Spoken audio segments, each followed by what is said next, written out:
du téléphone mobile au smartphone. Martin Cooper est l'inventeur du téléphone portable. Directeur de la recherche et du développement chez Motorola, le 3 avril 1973, il fait la démonstration de son invention dans les rues de New York. Martin Cooper est la première personne à effectuer un appel avec un téléphone cellulaire portatif.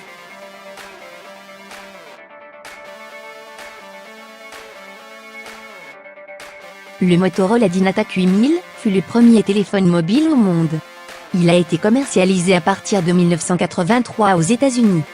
Pesant environ 1 kg pour 25 cm de longueur, sa batterie a une autonomie de 30 minutes et il nécessite presque 10 heures de chargement. D'un tarif d'environ $4000, ce produit visait les professionnels et entrepreneurs.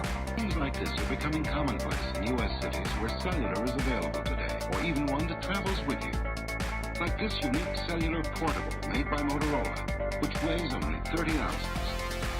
Right now, businessmen and women are major users of radio telephones where cellular is in service. But more people will take advantage of cellular as its benefits become apparent. Eventually, seeing people using cellular phones. C'est vers les années 1990 que le téléphone mobile s'est démocratisé. Vers fin 1991, France Télécom commercialise le Bebop, premier téléphone portable en France. Destiné aux professionnels, l'utilisation du Bebop nécessitait d'être à proximité d'une borne pour émettre et recevoir des appels. En 1992, Nokia sort le 1011, le premier mobile qui permet d'envoyer des SMS. En 1993, Apple conçoit un PowerBook. Il s'agit d'un PowerBook 180 doté d'une antenne permettant de recevoir fax et modem. Vendu par France Télécom, ces modèles fonctionnaient sur les mêmes bornes que ceux du Bebop. Ce fut un échec commercial et sera abandonné rapidement fin 1994. En août 1994, IBM commercialise le Simon, le premier smartphone à écran tactile. Il disposait de plusieurs fonctions en 1, messagerie, fax, traitement de texte, agenda, prise de notes, stylet etc. pour un tarif d'environ $1100.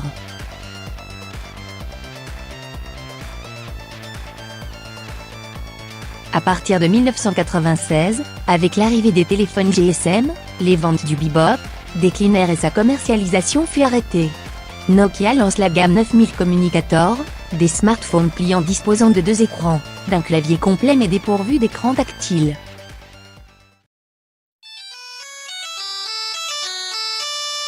En fin 2000, Nokia sort le 3310. Un peu lourd mais compact, il se tient facilement avec la paume d'une main. Robuste et résistant au choc, le 3310 fut un grand succès, c'est un des téléphones mobiles les plus vendus au monde.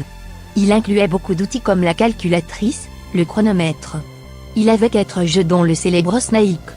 L'utilisateur pouvait paramétrer plusieurs profils, général, silencieux, etc. Le 3310 est personnalisable grâce à sa coque interchangeable et des milliers de modèles différents. En 2001, SGM lance le VA3050, le premier à être à la fois un téléphone mobile et un PDA tactile, qui fonctionnait sur la nouvelle norme de téléphonie mobile, le GPRS. En 2004, Nokia sort le 7710. Muni d'un écran tactile, ce smartphone se contrôlait avec un stylet. Muni d'un appareil photo d'1 mégapixel et du système d'exploitation Symbian, il était très complet pour l'époque, mais ça ne l'empêchera pas de connaître l'échec. En août 2005, Google rachète la start-up Android, qui développe un système d'exploitation pour smartphone. En avril 2007, Nokia lance le N95. Coûtant environ 800 €, ce fut un mobile haut de gamme qui embarquait un appareil photo de 5 mégapixels avec flash, un récepteur GPS, une connectivité haut débit. Il disposait de 2 parties coulissantes, celle du bas pour le clavier et celle du haut pour les boutons dédiés au contrôle de la musique et de la vidéo. Il est considéré aujourd'hui comme le véritable premier smartphone.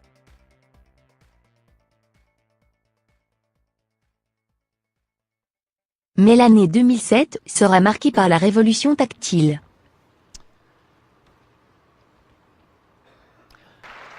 Is a revolutionary mobile phone.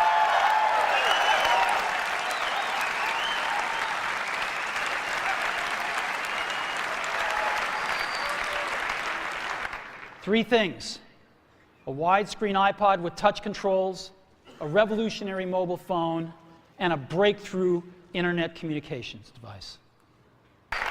iPhone.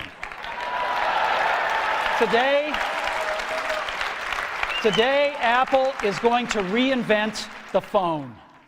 And they typically combine a phone plus some email capability, plus they say it's the internet, sort of the baby internet, into one device, and they all have these plastic little keyboards on them. Phones, regular cell phones are kind of right there. They're not so smart, and they're not so easy to use. But smartphones are definitely a little smarter, but they actually are harder to use.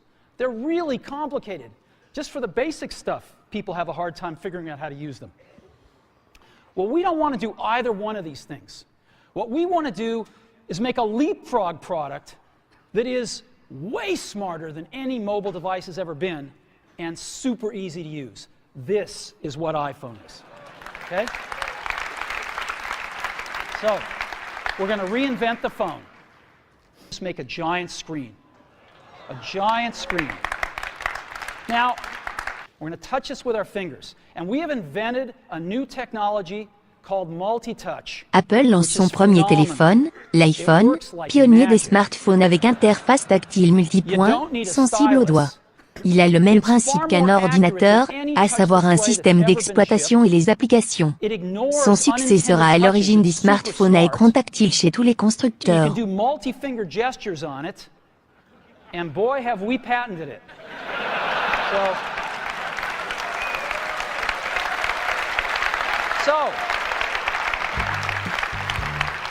En 2008, Apple sort l'iPhone 3G avec l'Apple Store. Android fait ses débuts avec le HTC G1 et la plateforme Android Market. En 2009, Samsung se lance à son tour. Il sort le Galaxy 7500, premier smartphone Samsung sous Android. En 2010, Apple sort l'iPhone 4. Nouveau design, plus puissant, meilleur appareil photo avec autofocus et d'un écran Retina. Plusieurs modèles concurrents sortiront sous Android, les Nexus One et Nexus S. Samsung lance le premier Galaxy S, qui reprend plusieurs codes de l'iPhone. Microsoft remplace Windows Mobile par Windows Phone. En 2011, Samsung lance le Galaxy S2, muni d'un processeur double cœur. Il lance aussi le Galaxy Note, la première tablette grand écran avec le stylet S Pen. Nokia se lance dans les Windows Phone avec les Lumia 800. L'année 2012 est marquée par le Galaxy S3 et l'iPhone 5. Les smartphones sont plus puissants, les écrans sont plus grands et ont de meilleures résolutions. En 2013, l'iPhone 5S se dote d'un lecteur d'empreintes digitales. Microsoft rachète Nokia. Vico devient une référence sur le bas de gamme. En 2014, Apple lance l'iPhone 6 et l'iPhone 6 Plus qui dispose d'un écran plus grand et fut un succès total. Les ventes Samsung reculent. Nokia disparaît. En 2015, les photophones font leur apparition.